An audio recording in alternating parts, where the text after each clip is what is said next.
Lioncli avait peur d'être lui-même grande fable inspirante, version longue, 8 minutes. Le roi qui ne voulait pas être roi. Au cœur de la savane, vivait un jeune lion nommé Serekan. Il n'était pas comme les autres lions. Il ne voulait pas rugir, il ne voulait pas chasser, il ne voulait pas commander. Tout le monde disait qu'il était destiné à devenir roi de la savane. Mais Serekan avait une peur profonde. La peur de décevoir. Chaque fois qu'il essayait de rugir, sa voix tremblait. Quand il tentait de courir, il s'arrêtait dès qu'on le regardait. Quand il devait prendre une décision, il reculait. Les hyènes se moquaient de lui. Les buffles disaient « Ce lion manque de cœur ». Mais Serekan ne manquait pas de cœur. Il manquait de confiance. Le jour où tout bascula.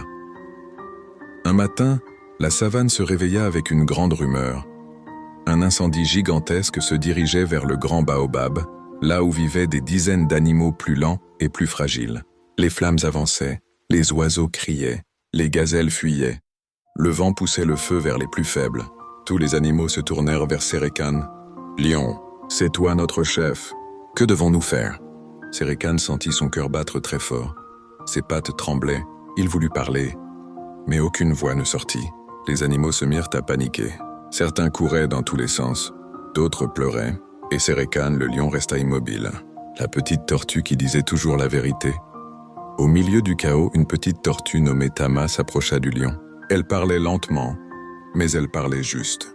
Elle leva la tête vers lui et dit « Serekan, pourquoi as-tu peur d'être ce que tu es ?» Le lion répondit, la voix brisée. « Et si je fais mal? Et si je prends une mauvaise décision? Et si je ne suis pas aussi fort que les autres le croient ?» La tortue posa une patte sur sa griffe. « Écoute bien, lion.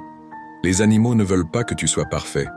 Ils veulent que tu sois présent. » Elle ajouta, « Ce n'est pas le rugissement qui fait le roi, c'est le courage de protéger. » Ces mots entrèrent dans le cœur du lion. Le premier vrai courage de sa vie. Alors Serekan respira profondément. Il regarda le ciel rouge. Et pour la première fois, il prit une décision sans penser aux critiques. Il rugit. Pas un rugissement parfait, un rugissement simple, mais un rugissement sincère. Tous les animaux capables de courir, suivez-moi. Ceux qui volent, guidez-nous de là-haut. Les plus forts, aidez les plus faibles. On déplace tout le monde loin du feu. Maintenant, et tout le monde obéit. Les éléphants formèrent un mur de terre pour ralentir le feu.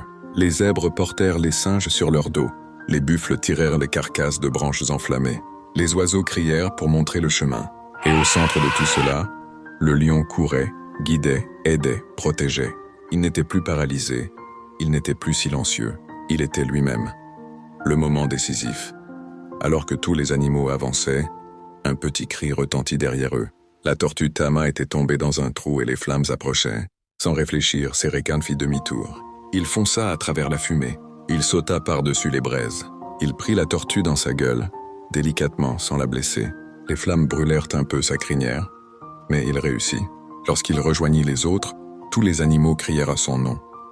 Serekan, Serekan, Serekan. Il n'était pas devenu roi parce qu'il était le plus fort, mais parce qu'il avait été le plus courageux. La leçon du vieux baobab. Le lendemain, le sage hibou, gardien de la savane, dit cette phrase que tous retinrent. Un roi n'est pas celui qui n'a jamais peur. Un roi est celui qui avance, même avec la peur dans le cœur.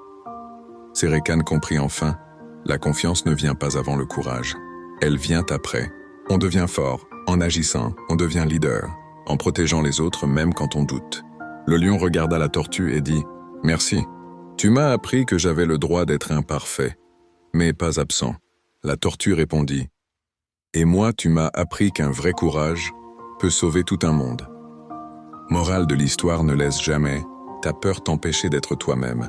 Tu n'as pas besoin d'être parfait pour être important. Le courage, c'est avancer même quand on doute. Ta vraie force se révèle quand les autres comptent sur toi. Un cœur qui tremble peut faire plus de miracles qu'un courage qui se vante. Si cette histoire t'a inspiré, si elle t'a touché, si elle t'a donné de la force, abonne-toi, like très fort, partage partout, YouTube, TikTok, Facebook, WhatsApp, Instagram, pour que cette fable voyage et rappelle au monde entier que même les plus silencieux peuvent devenir des héros.